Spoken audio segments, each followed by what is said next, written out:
Imagine this.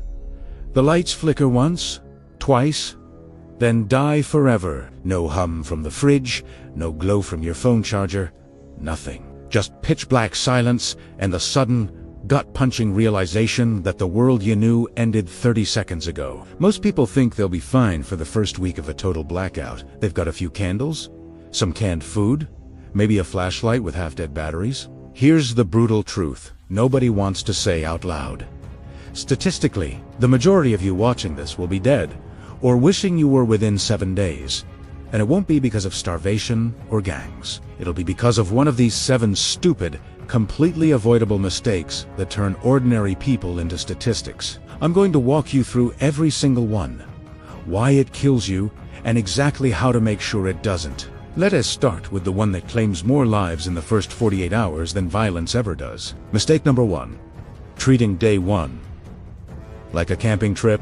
You crack open a warm beer, fire up the barbecue in the backyard because, hey, the food's gonna spoil anyway, and you turn your house into a beacon for every desperate soul within a 5-mile radius. Here's what actually happens.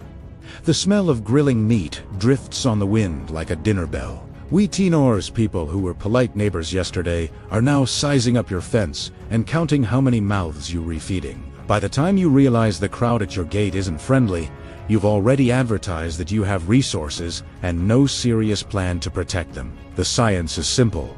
Olfaction is one of the oldest predator detection systems on the planet. You just rang it. The fix: cook nothing the first 3 days. Eat cold, eat quiet, eat inside with the windows covered. Your life literally depends on not smelling like dinner. Mistake number 2. Sleeping like civilization still exists. You lock the doors, maybe push a chair under the knob because you saw it in a movie, and you crawl into your normal bed at your normal time. Congratulations, you just turned yourself into a burglar's dream. In a prolonged blackout, the human circadian rhythm starts drifting within 72 hours anyway. But the real killer is predictability. Looters watch houses. They learn when your lights would normally go out, when the dog gets let out, when ebrion's deepest, asleep usually between 2 and 4 a.m., when core body temperature is lowest and reaction time is garbage. Mistake number 3. Drinking the water straight from the tap on day 2 because it was fine yesterday. Here's the part nobody tells you in the glossy prepper videos. Municipal water systems run on electric pumps and chlorine injection that fails the moment the grid does. Residual pressure might give you a trickle for the first 24 to 48 hours. But the second bacteria from decaying organic matter in the pipes start multiplying. Exponentially at room temperature, you're gulping down a cocktail of E. coli giardia and whatever else was happily dormant while the chlorine was doing its job.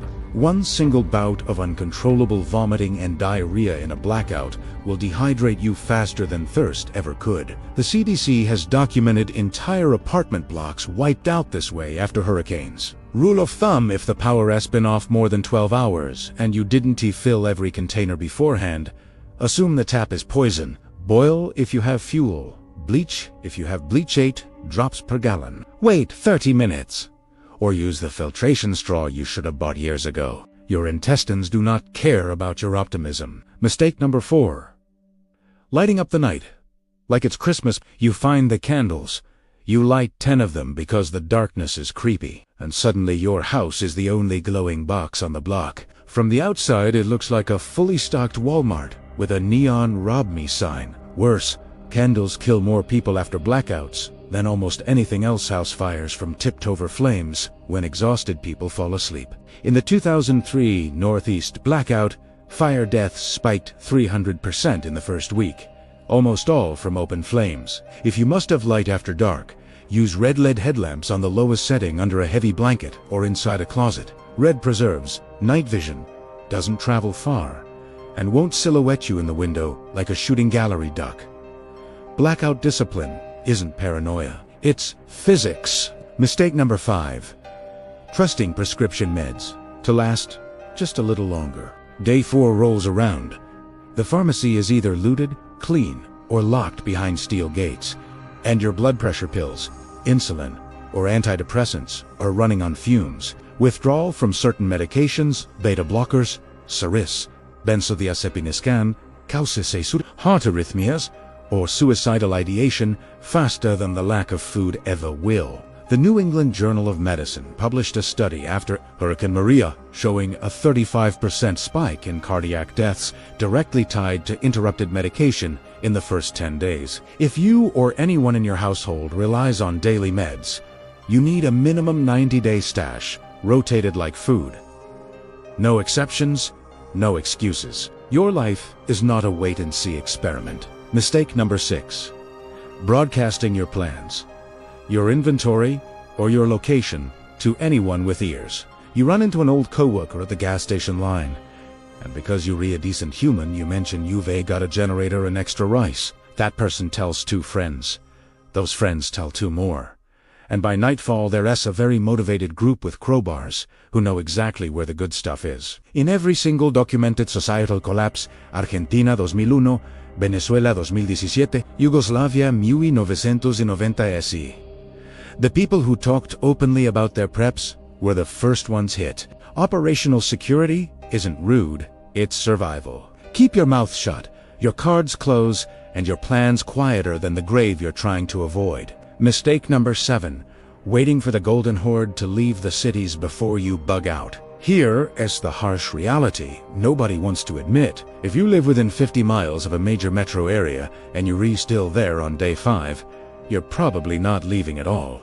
Roads turn into parking lots within hours, gas stations run dry, and bridges become choke points. Nobody gets through without paying a toll in blood or everything they own. FEMA SO modeling shows 80 to 90% of urban populations attempt to evacuate between days 3 and 7 exactly when fuel, patience, and civility hit 0. The people who survive are the ones who left within the first 12 hours, or who never had to leave because they hardened in place from minute 1. Sitting on your couch waiting for the right moment is how you become a refugee instead of a survivor. Look, I'm not telling you this to scare you into paralysis. I'm telling you because every single one of these mistakes has a simple, cheap, boring countermeasure you can implement right now while the lights are still on.